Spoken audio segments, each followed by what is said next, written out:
നമ്മുടെ ക്വസ്റ്റ്യൻ 2025-26 വർഷങ്ങളിലെ PSC ചോദിച്ച ഫിസിക്സ് ക്വസ്റ്റ്യൻസുമായി ബന്ധപ്പെട്ടാണ് നമ്മൾ എന്താണ് പറയുന്നത് കേട്ടോ. ഒന്നാമത്തെ ക്വസ്റ്റ്യനാണ്, താഴെ പറയുന്നവയിൽ ഏതാണ് പുനരുപയോഗിക്കാവുന്ന ഊർജ്ജത്തിൻ്റെ ഒരു രൂപമല്ലാത്തത് എന്നാണ് ക്വസ്റ്റ്യൻ. അപ്പോൾ ഇവിടെ ആൻസർ ആണവോർജ്ജമാണെന്ത് ആൻസറായിട്ട് തന്നേക്കുന്നത്. അപ്പോൾ ഈ ക്വസ്റ്റ്യൻ ശ്രദ്ധിക്കുക, പുനരുപയോഗിക്കാവുന്ന ഊർജ്ജത്തിൻ്റെ രൂപമല്ലാത്തത്. അപ്പം ഊർജ്ജത്തെ നമ്മൾ പ്രധാനമായും രണ്ടായി തിരിക്കുന്നു. ഒന്ന്, പുനരുപയോഗിക്കാൻ സാധിക്കുന്നത്. ഓക്കെ, പുനരുപയോഗിക്കാൻ സാധിക്കുന്നത്. രണ്ടാമത്തതെന്ന് പറഞ്ഞാൽ എന്താണ്? പുനരുപയോഗിക്കാൻ സാധിക്കാത്തത്. ഇങ്ങനെ രണ്ടായിട്ട് നമ്മൾ എന്ത് ചെയ്യുന്നുണ്ട്? ഈ പറയുന്ന ഊർജ്ജ രൂപങ്ങളെ തിരിക്കുന്നു. അപ്പോൾ ഇത് പുനരുപയോഗിക്കാൻ സാധിക്കുന്നവയെ നമ്മൾ വിളിക്കുന്ന പേരാണ് പാരമ്പര്യേതര ഊർജ്ജ സ്രോതസ്. കേട്ടോ, അതെന്ന് വിളിക്കുന്നു പാരമ്പര്യേതര ഊർജ്ജ സ്രോതസ്. എന്നാൽ സാധിക്കാത്തവയെ വിളിക്കുന്ന പേരാണ് ഏത്? പാരമ്പര്യ ഊർജ്ജ സ്രോതസ്. അപ്പം നമ്മൾ ഈ പാരമ്പര്യ ഊർജ്ജ സ്രോതസ് എന്ന് പറഞ്ഞാൽ നമ്മൾ എടുക്കും തോറും തീർന്നുകൊണ്ടിരിക്കുന്ന സ്രോതസ്സാണ് ഏത്? പാരമ്പര്യ ഊർജ്ജ സ്രോതസ്. കേട്ടോ, അപ്പോൾ ഇവിടെ നോക്ക്, നമ്മൾ ഈ പറയുന്ന പെട്രോളിയം, അതുപോലെ തന്നെ കൽക്കരി, പെട്രോളിയം, കൽക്കരി, ഇതൊക്കെ എന്തിന് ഉദാഹരണമാണ്? നമ്മൾ പാരമ്പര്യ ഊർജ്ജ സ്രോതസ്സിന് ഉദാഹരണമാണ്. അപ്പം പെട്രോളിയം, കൽക്കരി, പ്രകൃതിവാതകം, ഓക്കെയാണ്.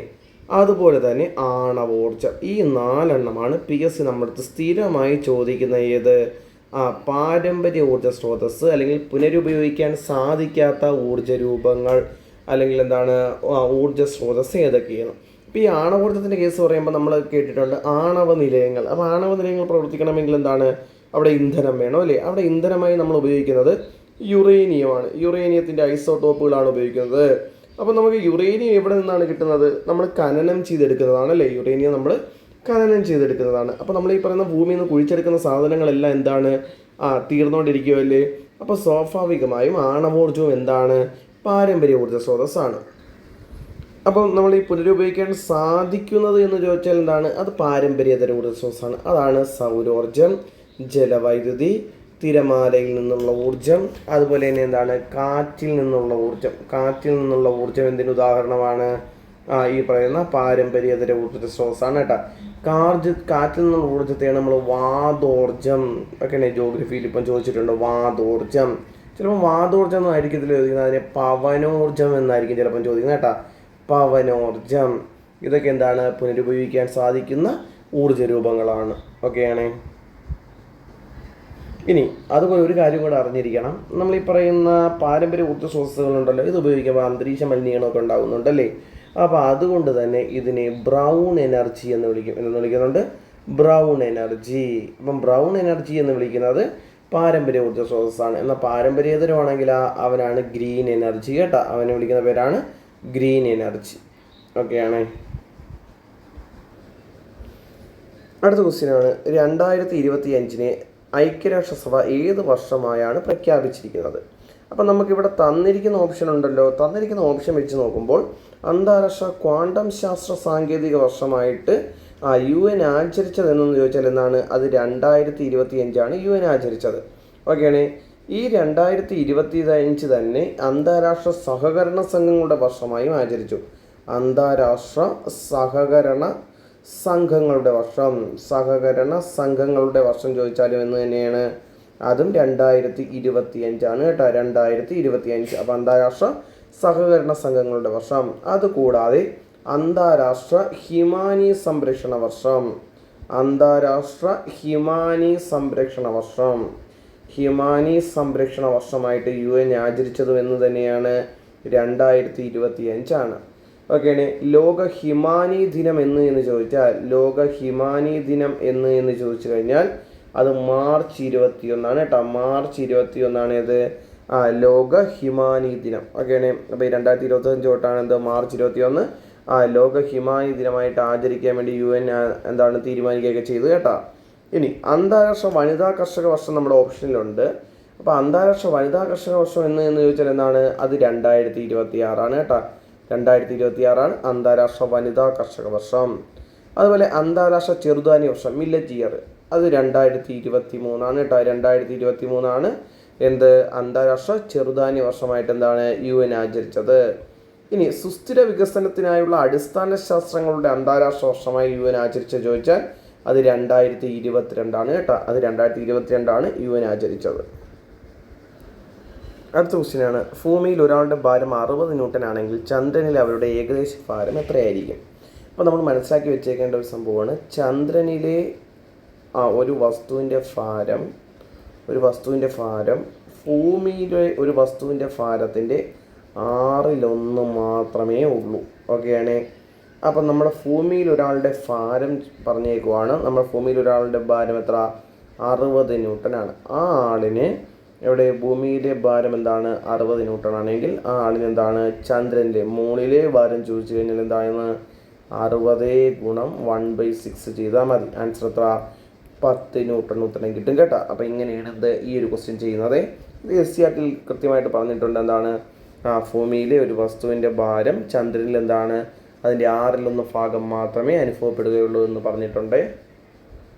ഓക്കെ. അടുത്ത ക്വസ്റ്റ്യനാണ്, അത് ഉപകരണവുമായി ബന്ധപ്പെട്ട ഒരു ക്വസ്റ്റ്യനാണ്. ആപേക്ഷിക ആർദ്രത അളക്കാൻ ഉപയോഗിക്കുന്ന ഉപകരണം താഴെ കൊടുത്തിരിക്കുന്നത് ഏതാണ്? ആൻസർ വെച്ചാൽ ഏതാണ്? അത് ഹൈഗ്രോമീറ്റർ ആണ് ആൻസർ. മുമ്പ് PSC ചോദിച്ചിട്ടുണ്ട് കേട്ടോ. ആപേക്ഷിക ആർദ്രത അളക്കാൻ ഉപയോഗിക്കുന്ന ഉപകരണം ചോദിച്ചാൽ ഏതാണ്? അത് ഹൈഗ്രോമീറ്റർ ആണ്. എന്നാൽ ഹൈഡ്രോമീറ്റർ ഇല്ലേ? ഹൈഡ്രോമീറ്റർ എന്തെന്ന് ചോദിച്ചാൽ അത് ദ്രാവകങ്ങളുടെ ആപേക്ഷിക സാന്ദ്രത അളക്കാൻ ഉപയോഗിക്കുന്ന ഉപകരണമാണ് എന്ത്? ഹൈഡ്രോമീറ്റർ കേട്ടോ. ആപേക്ഷിക സാന്ദ്രത അളക്കാൻ ഉപയോഗിക്കുന്ന ഉപകരണമാണ് ഇത്? ഹൈഡ്രോമീറ്റർ. ഇനി ബാരോമീറ്റർ എന്തിനാണ് ഉപയോഗിക്കുന്നതെന്ന് ചോദിച്ചു കഴിഞ്ഞാൽ അത് അന്തരീക്ഷ മർദ്ദം അളക്കാൻ വേണ്ടി ഉപയോഗിക്കുന്നു. ഏതിനെ? ബാരോമീറ്റർ കേട്ടോ. ബാരോമീറ്റർ കണ്ടുപിടിച്ചതാരെന്ന് വെച്ചാൽ ആരാണ്? ടോറിസെല്ലിയാണ് എന്ത്? ബാരോമീറ്റർ കണ്ടുപിടിച്ചത് കേട്ടോ. ബാരോമീറ്റർ കണ്ടുപിടിച്ചത്. ഇനി സ്വിഗ്മോമാനോമീറ്റർ ഉണ്ട്. സ്വിഗ്മോമാനോമീറ്റർ എന്ത്? അത് രക്തസമ്മർദ്ദം അളക്കാൻ വേണ്ടിയാണ് എന്ത് ഉപയോഗിക്കുന്നത്? സ്വിഗ്മോമാനോമീറ്റർ നമ്മൾ ഉപയോഗിക്കുന്നത്. നമ്മുടെ BP ഉണ്ടല്ലോ, ബ്ലഡ് പ്രഷർ, അത് അളക്കാൻ വേണ്ടി നമ്മൾ ഉപയോഗിക്കുന്ന ഉപകരണമാണ് ഇത് സ്വിഗ്മോമാനോമീറ്റർ. ഇനി അടുത്ത ക്വസ്റ്റ്യനാണ്, ഭൂമിയുടെ കേന്ദ്രത്തിൽ ഗുരുത്വാകർഷണം മൂലമുള്ള ത്വരണം എത്രയാണ്? അപ്പം നമുക്ക് നമ്മുടെ ജിയുടെ വിലയാണ് ചോദിച്ചിരിക്കുന്നത്. അപ്പം ജിയുടെ വില നമ്മളെന്താണ് കണ്ടെത്തണം. അപ്പം നോക്കിക്കോണം, ഭൂമിയുടെ എല്ലാ ഭാഗത്തും ജിയുടെ വില എന്തല്ല? തുല്യമല്ല കേട്ടോ. ഭൂമിയുടെ എല്ലാ ഭാഗത്തും എന്താണ്? ജിയുടെ വില എന്തല്ല? തുല്യമല്ല. അപ്പം ജി കണ്ടുപിടിക്കുന്ന ഇക്വേഷനാണ് GM/r² ആണ് കേട്ടോ. GM/r². ഓക്കെയാണേ. അപ്പം ജിയെ സ്വാധീനിക്കുന്ന ഘടകങ്ങൾ ഏതൊക്കെയെന്ന് ചോദിച്ചു കഴിഞ്ഞാൽ നമുക്ക് ഈ ജി എന്ന് പറഞ്ഞാൽ ഇത് ഗ്രാവിറ്റേഷണൽ കോൺസ്റ്റൻ്റ് ആണ് കേട്ടോ. അതൊരു സ്ഥിരാങ്കമാണ്. M എന്ന് പറഞ്ഞാൽ അത് ഭൂമിയുടെ മാസ്സാണ്, ഭൂമിയുടെ മാസ്. R എന്ന് പറഞ്ഞാൽ ഭൂമിയുടെ ആരം. ഓക്കെയാണേ. അപ്പോൾ നമുക്ക് ഈ ജിയെ സ്വാധീനിക്കുന്ന ഘടകങ്ങളൊന്ന് ഭൂമിയുടെ മാസും, രണ്ടെന്താണ്? ഭൂമിയുടെ ആരവുമാണ്. അപ്പോൾ ഭൂമിയുടെ ആരം മാറിയിരുന്നാൽ, കാരണം ഭൂമിയുടെ ഏതൊരു ഭാഗം എടുത്താലും അവിടുത്തെ ജി എടുക്കുന്ന സമയത്ത് ഈ ഗ്രാവിറ്റേഷണൽ കോൺസ്റ്റന്റ് സെയിം ആയിരിക്കും. ഭൂമിയുടെ മാസിനും എന്ത് വരുന്നില്ല? മാറ്റം വരുന്നില്ല. അപ്പോൾ ന്യൂമറേറ്റർ എല്ലായ്പ്പോഴും എന്തായിരിക്കും? സെയിം ആയിരിക്കും. എന്നാൽ ഡിനോമിനേറ്റർ എന്താണ്? വ്യത്യസ്തമായിരിക്കും അല്ലേ? അപ്പോൾ നമ്മുടെ ഭൂമി ഇങ്ങനെ എടുക്കുകയാണെങ്കിൽ എന്താണ്? നമ്മൾ ഇവിടെ നിന്നും ഇങ്ങോട്ട് ഭൂമധ്യരേഖാ പ്രദേശമാണല്ലേ. അപ്പോൾ അതുപോലെ തന്നെ ഇവിടെ നിന്ന് ഇങ്ങോട്ട് എന്താണ്? ധ്രുവപ്രദേശമാണ്. ധ്രുവപ്രദേശം ഇത് പോളാണ്, ഇതെന്താണ്? ഇക്വേറ്ററാണ്. അപ്പം നമ്മൾ നോക്കുന്ന സമയത്ത് ദാണ്ട് ഈ പറഞ്ഞ ഭൂമധ്യരേഖാ പ്രദേശത്തേക്ക് ഞാൻ R1 R2 എന്നിങ്ങനെ റേഡിയസ് എടുത്താൽ ഭൂമധ്യരേഖാ പ്രദേശത്തേക്കുള്ള റേഡിയസ് ആണെന്ത്? എപ്പോഴും വലുത് കേട്ടോ. അപ്പോൾ ഭൂമധ്യരേഖാ പ്രദേശത്തേക്കുള്ള റേഡിയസ് വലുതാണ്. അപ്പോൾ നമുക്ക് ഞാൻ ഈ പറയുന്ന പോളിലെ ജിയുടെ വാല്യൂ കണ്ടുപിടിക്കാൻ GM/r² എഴുതി. ഇനി ഇക്വേറ്ററിലെ ജിയുടെ വാല്യൂ കണ്ടുപിടിക്കാൻ വേണ്ടി GM/r1² എഴുതി. അപ്പോൾ നമുക്ക് ഡിനോമിനേറ്റർ വലുത് വരുന്നത് എവിടെയാണ്? ഭൂമധ്യരേഖാ പ്രദേശത്ത്. സ്വാഭാവികമായിട്ടും അവിടെ കിട്ടുന്ന ഉത്തരം. അപ്പം നമുക്ക് ഈ ഡിനോമിനേറ്റർ ഇത് R1 വലുതും R2 ചെറുതുമാണ് അല്ലേ. അപ്പം ചെറിയ സംഖ്യയിട്ട് എന്താണ്? ഒരുപോലുള്ള സംഖ്യകളെ, ഫോർ എക്സാമ്പിൾ 10നെ ഞാൻ 2 വെട്ടിയാൽ 5 കിട്ടും. 10നെ 5 വെട്ടിയാൽ എനിക്ക് എത്ര 2 വരാം. ഡിനോമിനേറ്റർ ചെറുത് വന്നു കഴിഞ്ഞാൽ എനിക്ക് കിട്ടുന്ന ഉത്തരം എന്തായിരിക്കും? വലുതായിരിക്കും. അപ്പോൾ സ്വാഭാവികമായും ഇതിൽ നിന്നും എന്താണ്? ഈ പറഞ്ഞ പോളിലെ ജിയുടെ വില ഇക്വേറ്ററിലെ ജിയുടെ വിലയേക്കാൾ എന്താണ്? കൂടുതലാണെന്ന് പറഞ്ഞ് നമുക്ക് കിട്ടും കേട്ടോ. അപ്പോൾ നമുക്ക് ജിയെ സ്വാധീനിക്കുന്ന ഘടകങ്ങൾ ചോദിച്ചാൽ ഒന്ന് ഭൂമിയുടെ മാസ്, 2 ഭൂമിയുടെ ആരം, പിന്നെ എന്താണ്? ഇത് ജനറൽ ആയിട്ടുള്ള ഒരു പോയിന്റാണ് പറഞ്ഞത് കേട്ടോ. ഭൂമിയുടെ ആരം വ്യത്യാസപ്പെടാൻ കാരണം എന്താണ്? ഭൂമിയുടെ ആകൃതിയിലുള്ള വ്യത്യാസമാണ് കേട്ടോ. അപ്പോൾ അങ്ങനെ ഒരു പ്രീവിയസ് ക്വസ്റ്റ്യൻ ചോദിച്ചിട്ടുണ്ട്. അത് കൂടാതെ വേറെയും എന്താണ്? ജിയെ സ്വാധീനിക്കുന്ന ഘടകങ്ങളുണ്ട്. അപ്പം ഇവിടെ നമ്മൾ മനസ്സിലാക്കിക്കോണം, നമുക്കുള്ള ഭൂമിയുടെ ഉപരിതലത്തിൽ ജിയുടെ വാല്യൂ ഏറ്റവും കൂടുതൽ എവിടെയാണ്? അത് പോളിലാണ് കേട്ടോ. പോളിലെ ജിയുടെ വില ഏകദേശം 9.83 m/s² ആണ്. എന്നാൽ ഇക്വേറ്ററിലെ ഉണ്ടല്ലോ ഭൂമധ്യരേഖാ പ്രദേശത്ത് 9.78 m/s² ആണ്. ഇനി അതുകൊണ്ട് നമ്മൾ മൊത്തത്തിൽ ഭൂമിയുടെ ജിയുടെ വാല്യൂ എന്താണ്? ഇത് റൗണ്ട് ചെയ്താണ് 9.8 മീറ്റർ പെർ സെക്കൻഡ് സ്ക്വയർ എന്ന് പഠിക്കുന്നത്. ഇനി ഭൂകേന്ദ്രത്തിൽ അതായത് ഭൂമിയുടെ മധ്യത്ത് ജിയുടെ വാല്യൂ ചോദിച്ചാൽ എത്രയാണ്? ജിയുടെ വാല്യൂ 0 കേട്ടോ, 0. ഓക്കെയാണ്. നമ്മുടെ വീട്ടിൽ ഒരുപാട് വട്ടം പറഞ്ഞ ഒരു പോയിന്റാണ് ഉത്പാദനം എന്ന് പറഞ്ഞു കഴിഞ്ഞാൽ വേറൊന്നുമില്ല, ഖരവസ്തുക്കളെ ചൂടാക്കുമ്പോൾ അവ നേരിട്ട് വാതകമായി മാറുന്ന പ്രക്രിയനെ നമ്മൾ വിളിക്കുന്ന പേരാണിത് ഉത്പാദനം അഥവാ സബ്ലിമേഷൻ എന്ന് പറയും. ഉത്പാദനം അഥവാ സബ്ലിമേഷൻ. ഈ സബ്ലിമേഷൻ എന്ന് പറയുമ്പോഴത്തേക്ക് ഏതാണ്? താപം സ്വീകരിച്ചാണ് കേട്ടോ. എപ്പോഴും നമ്മൾ ആലോചിക്കേണ്ടത് ഖരം എന്താണ്? താപം സ്വീകരിച്ച് എന്താണ്? നേരിട്ട് ആരായിട്ട് മാറുന്നു? ദ്രാവകമാകാതെ വാതകമായിട്ട് മാറുന്ന പ്രക്രിയയാണ് ഏത്? ഉത്പാദനം. ഈ ഉത്പാദനം എന്ന് പറയുന്ന പ്രക്രിയയിൽ ഉത്പാദനം നടക്കുന്ന പ്രധാനപ്പെട്ട സംഭവങ്ങളാണ് എന്ത്? ഒന്ന്, ട്രൈ ഐസിന് ഉത്പാദനം സംഭവിക്കും, അയഡിൻ ഉത്പാദനം സംഭവിക്കും, കർപ്പൂരത്തിന് ഉത്പാദനം സംഭവിക്കും. ഇതാണ് നമുക്ക് സാധാരണ PSC ചോദിക്കുന്നത് കേട്ടോ. ഈ ട്രൈ ഐസ് എന്ന് പറഞ്ഞാൽ അത് സോളിഡ് കാർബൺ ഡൈ ഓക്സൈഡാണ്. അത് കാർബൺ ഡൈ ഓക്സൈഡിനെ നമ്മൾ വിളിക്കുന്ന പേരാണ് എന്ത്? ട്രൈ ഐസ് എന്ന് വിളിക്കും കേട്ടോ, ട്രൈ ഐസ്. അപ്പോൾ ഇവിടുത്തെ ക്വസ്റ്റ്യൻ, ഉത്പാദനം എന്ന് പറയുന്ന പ്രക്രിയ ചുവടെ ചേർക്കുന്ന ഏത് ഖരപദാർത്ഥത്തിലാണ് സംഭവിക്കാത്തത് എന്നാണ് ചോദിച്ചേക്കുന്നത് അല്ലേ. അപ്പോൾ ആൻസർ ഏതാണ്? സോഡിയം ക്ലോറൈഡ് കേട്ടോ, NaCl സംഭവിക്കാത്തത്. ഓക്കെയാണേ. അടുത്ത ക്വസ്റ്റ്യൻ വായിക്കുന്നതിന് മുമ്പ് നമ്മൾ അറിഞ്ഞിരിക്കേണ്ട സംഭവമാണ് താപം പ്രേഷണം ചെയ്യുന്ന പ്രധാനപ്പെട്ട 3 രീതികളാണ്. 1 ചാലനം, 2 സംവഹനം, 3 വികിരണം. ഓക്കെയാണ്. അപ്പം താപം എന്താണ്? പ്രേഷണം ചെയ്യുന്ന 3 രീതികൾ. ഇനി ക്വസ്റ്റ്യനിലോട്ട് പോകാം. താഴെ പറയുന്നവയിൽ ഏതവസ്ഥയിലാണ് സംവഹനം പ്രധാനമായും നടക്കുന്നത്? ഓക്കെയാണ്. അപ്പം ഇവിടെ നോക്കിക്കോണോടാ, തന്മാത്രകളുടെ കമ്പനം മൂലം താപം പ്രേഷണം ചെയ്യുന്ന രീതിയാണ് ഏത്? ചാലനം. ഈ ചാലനം സാധാരണ ഖരപദാർത്ഥങ്ങളിലാണ് എന്ത്? ചാലനം മുഖേന താപം പ്രേഷണം ചെയ്യുന്നത് കേട്ടോ. ഖരപദാർത്ഥങ്ങളിൽ തന്മാത്രയ്ക്ക് ഓടി അപ്പുറത്ത് പോകാനൊന്നും പറ്റത്തില്ല. ഖരപദാർത്ഥം ഒരു നിശ്ചിത ആകൃതിയുള്ളതാണല്ലേ. അപ്പോൾ എന്താണ്? അവിടെ ഈ തന്മാത്രകളുടെ കമ്പനം മൂലമാണ് എന്ത് ചെയ്യുന്നത്? താപം പ്രേഷണം ചെയ്യുന്നത് കേട്ടോ.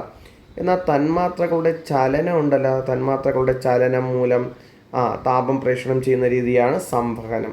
ഈ സംവഹനം ദ്രാവകങ്ങളിലും വാതകങ്ങളിലും എന്താണ്? താപം പ്രേഷണം ചെയ്യുന്ന രീതിയാണ് ഇത് സംവഹനം.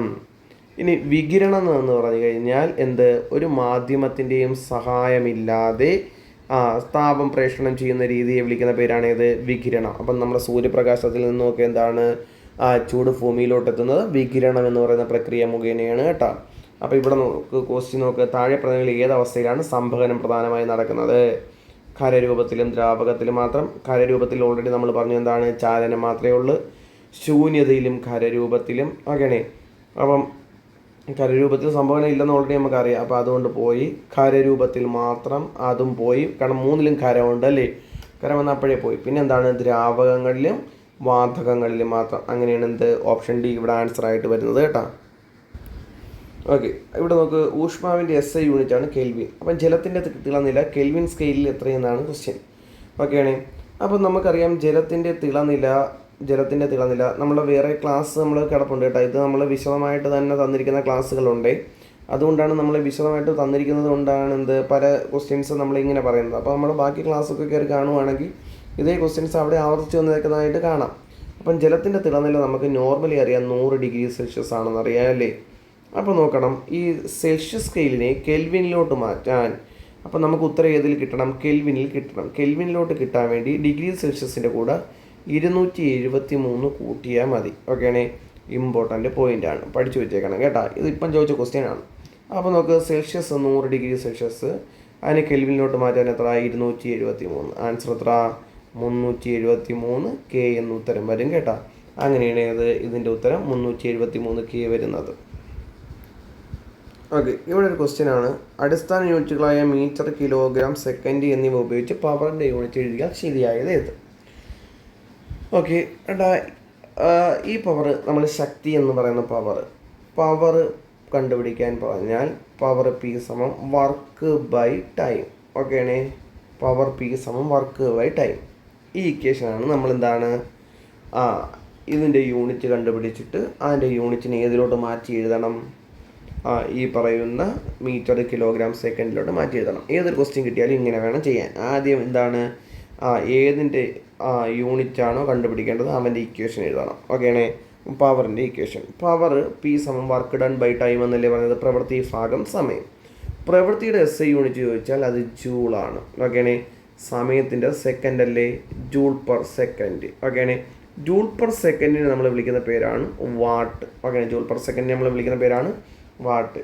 അപ്പം പവറിൻ്റെ യൂണിറ്റ് ഏതാണ്?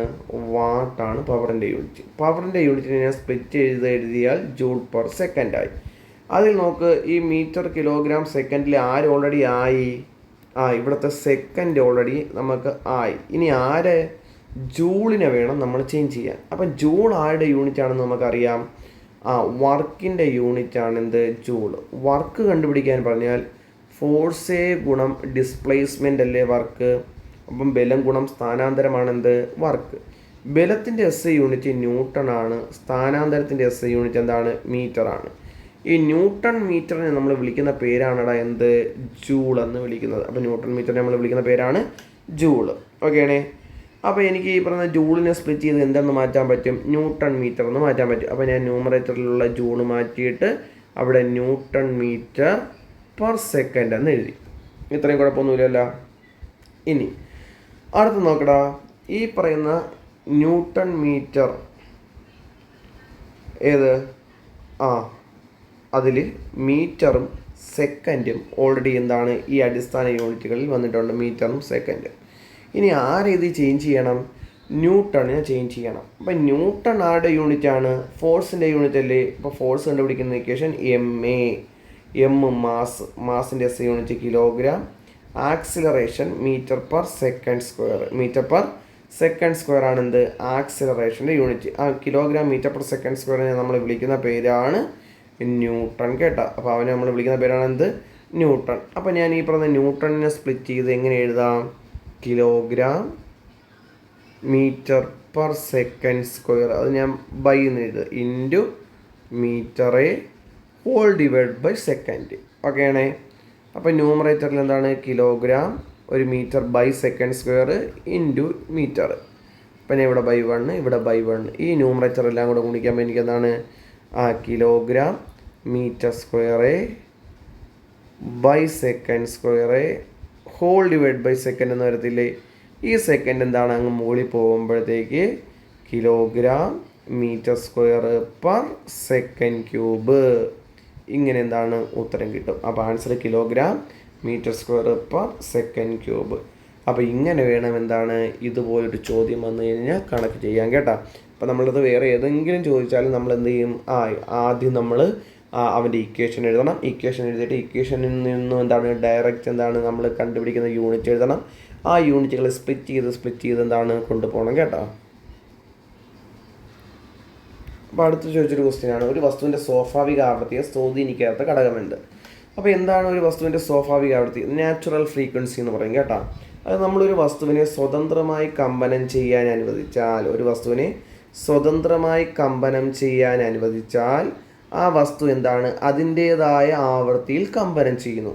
ഇതാണ് ആ വസ്തുവിൻ്റെ സ്വാഭാവിക ആവൃത്തി എന്ന് പറയുന്നത്.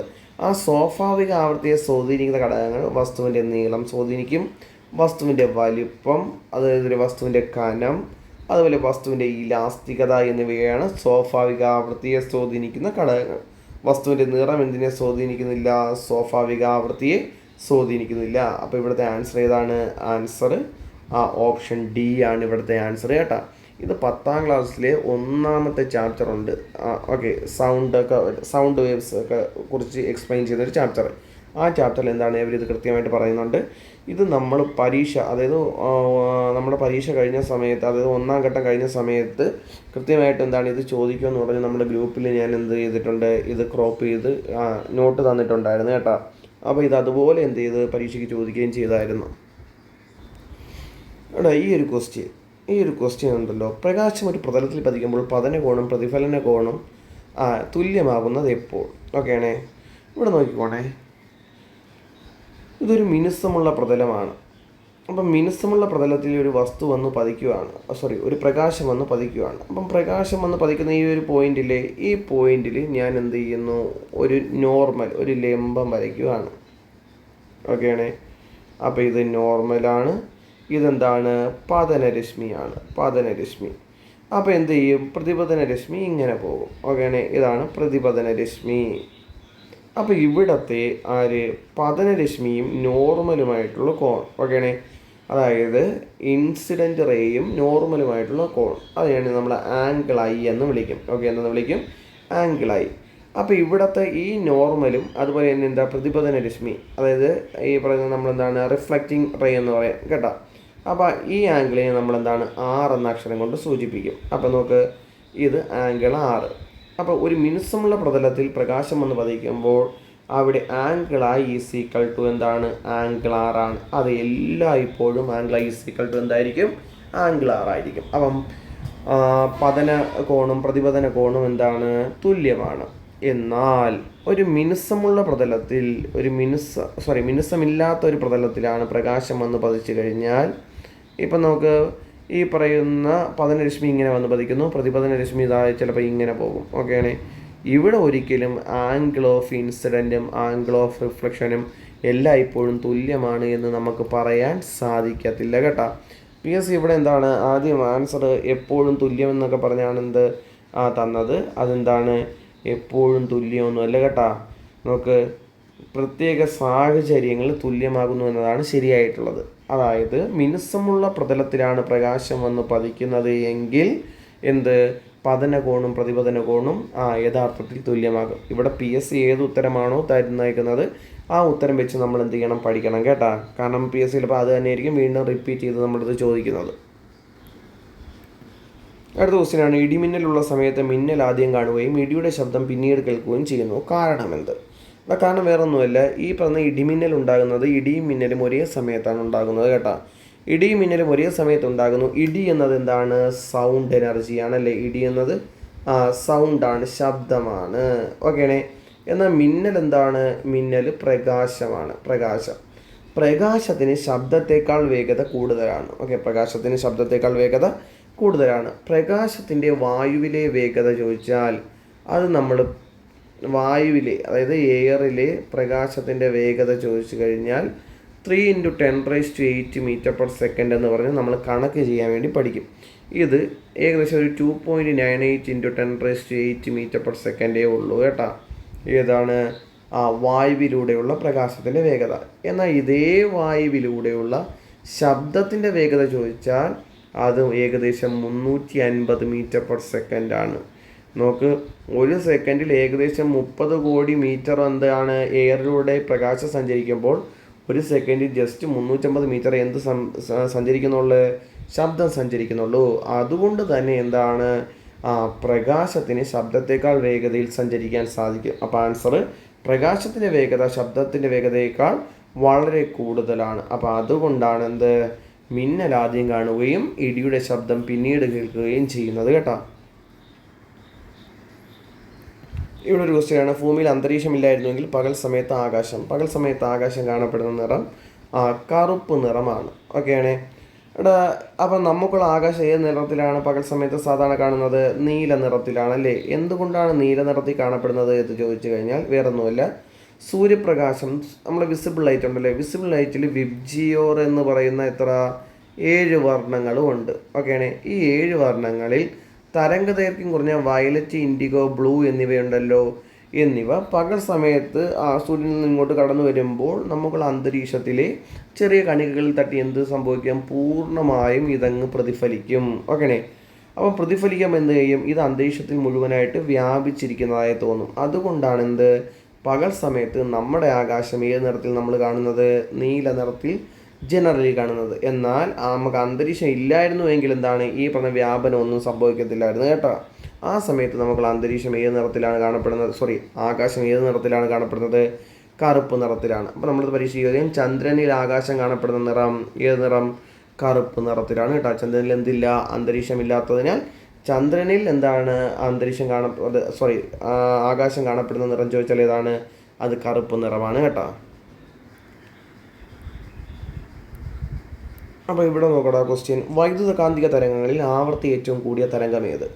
ഇതാണ് ക്വസ്റ്റ്യൻ. അപ്പം വൈദ്യുത കാന്തിക തരംഗങ്ങളെല്ലാം നമുക്കറിയാം സൂര്യപ്രകാശത്തിൽ നിന്ന് വരുന്നതാണല്ലേ. അപ്പോൾ ഈ വൈദ്യുത കാന്തിക തരംഗങ്ങളുടെ സ്പെക്ട്രം ഉണ്ട്. ആ സ്പെക്ട്രം നമ്മൾ മനസ്സിലാക്കി വെച്ചേക്കണം. അപ്പോൾ ഞാനൊരു കഥ പറയാം. ഒരു XUV കാറ്. ഓക്കെ, ആ കാറിൻ്റെ നിറം ഗ്രീൻ കളറാണ്. അപ്പം ഗ്രീൻ കളർ XUV വാങ്ങി. ഞാൻ മംഗ്ലീഷിൽ എഴുതുവാണ്, വാങ്ങി. ആര് വാങ്ങി? ഇപ്പം ഞാനല്ലേ വാങ്ങിയത്, ഞാൻ വാങ്ങി. ഞാൻ വാങ്ങി. ഞാനിത് നിങ്ങളുടെ അടുത്തല്ലേ പറയുന്നത്, അപ്പം നിങ്ങളെ ഞാൻ മിസ്റ്റർ എന്ന് വിളിക്കുവാണ്. ഓക്കെയാണേ. അപ്പം ഗ്രീൻ കളർ XUV വാങ്ങി മിസ്റ്റർ. ഓക്കെയാണേ. അപ്പം ഗ്രീൻ കളർ XUV ഞാൻ വാങ്ങി മിസ്റ്റർ എന്നതാണ്. ഇത് ഗ്രീൻ്റെ ജി കണ്ട, ഗ്രീൻ്റെ ജി ആണ് ഏത്, ഗാമ. Okay, gamma rays. ഇനി എക്സ് കണ്ട, എക്സ് മീൻസ് എക്സ് റൈസ്. ഓക്കെയാണേ. UV കണ്ടല്ലോ, UV മീൻസ് UV റൈസ്. ഓക്കെയാണേ. അപ്പം ഒന്നാമത്തത് ഗാമ. ഓക്കെ, അത് കഴിഞ്ഞിട്ട് ആരെയാണ്, എക്സ്റേ ആണ്. അത് കഴിഞ്ഞിട്ട് ആര്, UV റേ. ഇവിടെ വാങ്ങി എന്ന് പറഞ്ഞില്ലേ, വാങ്ങിയുടെ വി മീൻസ് വിസിബിൾ ലൈറ്റ് കേട്ടോ, വിസിബിൾ ലൈറ്റ്. ഓക്കെയാണേ. ഇനി അടുത്തത് അല്ലേ, ഞാനല്ലേ, അതായത് ഇൻഫ്രാറെഡ്. എന്ന് മിസ്റ്ററിൻ്റെ മൈക്രോവേവ്. ഏതാണ്, മൈക്രോവേവ്. അടുത്തതാണ് എന്താണ്, റേഡിയോ വേവ് കേട്ടോ, മൈക്രോവേവ്, റേഡിയോ വേവ്. ഓക്കെയാണേ. അപ്പോൾ ഇവിടെ നോക്കടാ, ആവൃത്തി കൂടിയത് ആരെന്ന് ചോദിച്ചാൽ ആരാണ്, അത് ഗാമയാണ് ആവൃത്തി കൂടിയത് കേട്ടോ. അപ്പം ഇതാണ് നമ്മുടെ വൈദ്യുതകാന്തിക സ്പെക്ട്രത്തിൽ വികിരണങ്ങളെ ക്രമീകരിച്ചിരിക്കുന്ന ഓർഡർ. അപ്പം ആവൃത്തി കൂടിയത് ആര് എന്ന് ചോദിച്ചാൽ ആരാണ്, ഗാമ. ആവൃത്തി കൂടിയവന് ഊർജവും കൂടുതലാണ്. ആവൃത്തി കൂടിയവന് എന്തും കൂടുതലാണ്, ഊർജം കൂടുതലാണ്. അപ്പോൾ ഊർജം കൂടിയ തരംഗം ചോദിച്ചാലും ഏതാണ്, ഗാമയാണ് കേട്ടോ. എന്നാൽ ആവൃത്തി, ഊർജം എന്നിവ കൂടുമ്പോൾ തരംഗദൈർഘ്യം എന്ത് ചെയ്യുന്നുണ്ട്, കുറയുന്നു കേട്ടോ. തരംഗദൈർഘ്യം കുറയുന്നു. അപ്പോൾ ഊർജം, ആവൃത്തി എന്നിവ കൂടുമ്പോൾ തരംഗദൈർഘ്യം എന്ത് ചെയ്യുന്നുണ്ട്, കുറയുന്നുണ്ട്. അപ്പോൾ നമ്മുടെ ഇതേ ക്വസ്റ്റ്യൻ എന്താണ്, വൈദ്യുതകാന്തിക തരംഗങ്ങളിൽ ആവൃത്തി ഏറ്റവും കുറഞ്ഞ തരംഗം ചോദിച്ചാൽ ഏതാണ്, ആവൃത്തി കുറഞ്ഞത് ചോദിച്ചു കഴിഞ്ഞാൽ ഇതിൻ്റെ ഇങ്ങേയറ്റത്തുള്ള ആരെ ആലോചിച്ചോണം, റേഡിയോ വേവ്സിനെ ആലോചിച്ചോണം കേട്ടോ. ആവൃത്തി കുറഞ്ഞത് റേഡിയോ വേവ്സ്, ആവൃത്തി കൂടിയത് ഗാമ റേസ്. എന്നാൽ ഇതേ സമയത്ത് തരംഗദൈർഘ്യം എന്താണ് കൂടിയത്, തരംഗദൈർഘ്യം കൂടിയത് റേഡിയോ വേവും, തരംഗദൈർഘ്യം കുറഞ്ഞത് ആരാണ്, ഗാമ റേസുമാണ് കേട്ടോ. ഇത് നമ്മൾ കൃത്യമായിട്ട് എന്ത് ചെയ്യണം, പഠിച്ചു വെച്ചേക്കണം. ഇതിൽ നിന്ന് പരീക്ഷയ്ക്ക് കൃത്യമായിട്ട് എന്താണ് ക്വസ്റ്റ്യൻ ഇനിയും വരും കേട്ടോ. ഈ ക്വസ്റ്റ്യൻ ആണ്, 20 കിലോഗ്രാം ഭാരമുള്ള ഒരു വസ്തു നിശ്ചലാവസ്ഥയിൽ നിന്നും 20 മീറ്റർ പെർ സെക്കൻഡ് പ്രവേഗം ആർജിക്കുന്നു. അപ്പോൾ ഈ വസ്തുവിൽ ചെയ്ത പ്രവൃത്തി എന്ത് എന്നാണ് ക്വസ്റ്റ്യൻ. അപ്പോൾ വസ്തു ചലിച്ചുകൊണ്ടിരിക്കുകയാണ്. അപ്പോൾ വസ്തുവിന് എന്തുകൊണ്ട്, ഗതികോർജ്ജമുണ്ട്. ഓക്കെയാണ്. അപ്പം ഗതികോർജ്ജമുള്ള ഒരു വസ്തുവിൻ്റെ വർക്ക് ഡൺ കണ്ടുപിടിക്കാൻ പറഞ്ഞാൽ W = ചേഞ്ച് ഇൻ കൈനറ്റിക് എനർജിയാണ്. ഓക്കെയാണ്. വർക്ക് ഡൺ കണ്ടുപിടിക്കാൻ പറഞ്ഞാൽ ചേഞ്ച് ഇൻ കൈനറ്റിക് എനർജി എന്ന ഇക്വേഷൻ ആണ് കേട്ടോ. നമ്മൾ കൈനറ്റിക് എനർജി കിടക്കത്തുള്ളൂ, നമുക്ക് മനസ്സിലാവാൻ വേണ്ടിയാണ് ഞാൻ എന്നും കൂടെ ഇട്ടത് കേട്ടോ. അപ്പോൾ ഇവിടെ നോക്ക്, അപ്പം ചേഞ്ചിങ് കൈനറ്റിക് എനർജി എന്ന് പറയുമ്പോഴത്തേക്ക് കൈനറ്റിക് എനർജി കണ്ടുപിടിക്കുന്ന ഇക്വേഷൻ 12mv² അല്ലേ, 12mv². ഓക്കെയാണ്. അപ്പം W = 12mv², അതായത് അന്ത്യ കൈനറ്റിക് എനർജി. ഓക്കെ, മൈനസ് ഏതാണ്, ആദ്യ കൈനറ്റിക് എനർജി. അതായത് വസ്തു എന്താണ്, തുടക്കത്തിലുള്ള ഏത് കൈനറ്റിക് എനർജി. അതായത് നമ്മൾ അന്ത്യഗതികോർജ്ജം മൈനസ് ആദ്യ ഗതികോർജ്ജം എന്ന് എഴുതും. അപ്പോൾ ഇവിടുത്തെ മാസ് നമുക്ക് ഓൾറെഡി അറിയാം. മാസ് എത്രയെന്ന് തന്നിട്ടുണ്ട്, 20 കിലോഗ്രാം എന്ന് തന്നിട്ടുണ്ട്. ഓക്കെയാണ്. ആദ്യം വസ്തു നിശ്ചലാവസ്ഥയിലാണ്. അപ്പോൾ ആദ്യ പ്രവേഗം 0ആണ്. അന്ത്യപ്രവേഗം എത്ര, വസ്തു 20 മീറ്റർ പെർ സെക്കൻഡ് പ്രവേഗത്തിലോട്ടല്ലേ എത്തുന്നത്, അന്ത്യപ്രവേഗം 20 മീറ്റർ പെർ സെക്കൻഡ്. അപ്പോൾ ഇവിടെ W = 12a ഗുണം മാസ് എത്ര, 20 ഗുണം V എത്ര, 20ൻ്റെ സ്ക്വയർ. 20ൻ്റെ സ്ക്വയർ വെച്ചാൽ എത്ര, 400 മൈനസ് 12a ഗുണം 20 ഗുണം U0 അല്ലേ, U0 ആയതുകൊണ്ട് ഇത് മൊത്തത്തിൽ എന്തായിട്ട് പോകും, 0 പോകും അല്ലേ. അപ്പോൾ നമ്മൾ ഇവിടെ വെട്ടുമ്പം 2നെ 20നെയും കൂടെ വെട്ടുമ്പോൾ ഇവിടെ 10, 10 ഗുണം 400 എത്ര, 4000. 4000 മൈനസ് 0, ആൻസർ എത്ര, 4000 ജൂൾ എന്ന് പറഞ്ഞ് ഉത്തരം വരും കേട്ടോ. അപ്പോൾ ഇവിടെ നമുക്ക് വർക്ക് ഡൺ കണ്ടുപിടിക്കാൻ നമ്മൾ വേറെയൊക്കെ ഇക്വേഷൻ പഠിക്കും. അതിലൊരു ഇക്വേഷനാണ് ഇത്, work done W = change in kinetic energy. ഓക്കെയാണ്.